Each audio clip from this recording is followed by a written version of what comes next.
يا مساء الفل. النهاردة هنعمل بقى البرسيل أو الأوكسي في البيت.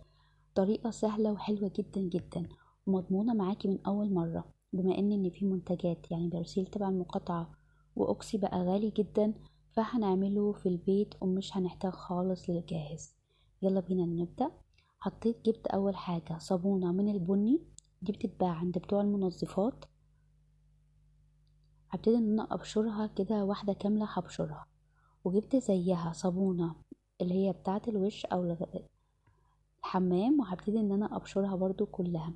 ونركز ان الصابونة بتاعة الحمام تكون ريحتها قوية، ريحتها حلوة جدا يعني. هجيب حلة كده واحط فيها الصابون اللي انا بشرته، وهحط بقى هنا لتر من المية، وهنبتدي نرفعه على النار، وهنبتدي بقى نقلب فيه، مش هنسيبه عشان ما يلزقش. هنقلب فيه، واول ما الاقي ان الصابون بقى داب كده على طول هطفيه، وهسيبه كده على جنب. وهنجيب تاني كوباية انا مخصصاها للمنظفات، الحاجات دي التركيبات اللي انا بعملها، وحطيت فيها معلقتين من البوتاص او المادة الكاوية. هقلبها كده، والبوتاص لو جه على ايدك او لو جه على وشك لا قدر الله هتطفيه بالخل.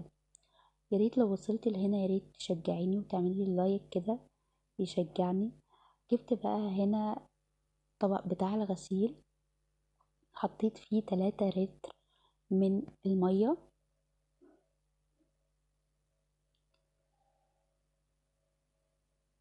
مية دي عادية يعني، مش مية سخنة ومش مية دافية، مية من الحنفية.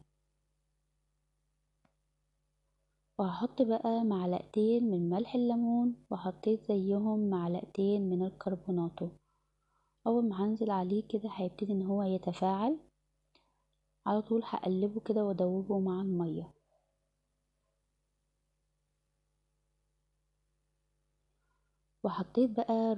حطيت بقى هنا اول حاجة البوتاص اللي انا مدوباه في المية، ان انا اقلبه. اي خطوة او اي حاجة بتنزلي بيها لازم تدوبيها مع بعض. وبعد كده حطيت ربع كوباية من كلور الابيض. ما تقلقيش خالص من الكلور الابيض ان هو ممكن يردي مع الالوان خالص، دي ربع كوباية على 10 لتر مش هيعمل اي حاجة. وحطيت هنا الصابون اللي انا مدوباه في المية، ببتدي ان انا اقلبه. وحطيت كمان كوباية من الصابون السايل، بس ما تكونيش عاملاه في البيت، تكوني مشترياه من بره عشان يبقى فيه المادة الرابطة اللي بتديله التقل. وحطيت هنا كوباية الا ربع من مسحوق الاوتوماتيك. لو هتستخدمي غسالتك نوعها بيستخدم مسحوق عادي هتحطي كوباية من مسحوق العادي، لكن لو اوتوماتيك هتحطي كوباية من مسحوق الاوتوماتيك.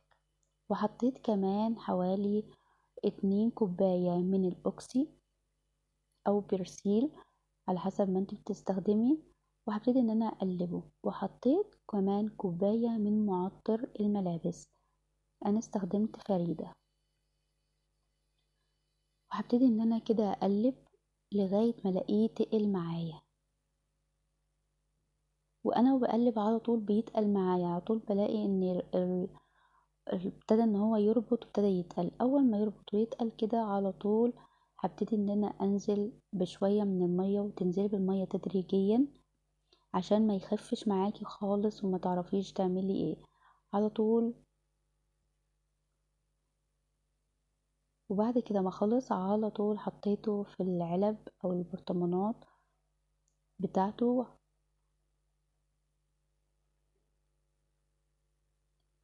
وهبتدي كده انزل بشوية كده. هنا انا ما استنيتهوش حتى ساعة على بعض عشان يتقل، هنا هتلاقوه خفيف لان المفروض ان هو يقعد عشان زي التخمير كده بالظبط. وكل ما بيقعد كل ما بيتقل اكتر. وقبل كل مرة تستخدميها لازم ترجي الازازة. وابتدي ان انا احط فوطة المطبخ، شايفين انا بحط كده فوطة المطبخ على طول بلاقي ان ابتدى يعمل رغوة معايا. بجد خطير.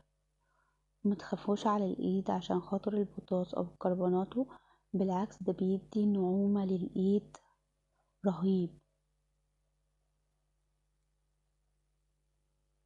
شايفين ازاي الفوطة ابتدت تنضف؟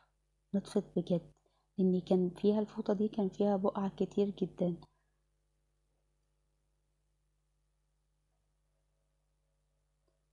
نطفت بجد كده ووردت بقيت فلة.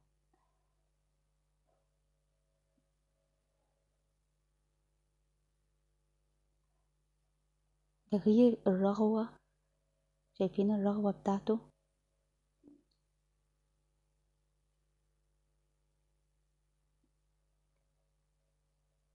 انا عايزة اوريكم بجد، خطير يا بنات، اتمنى تجربوه، وياريت تكتبولي رأيكم في كومنتات.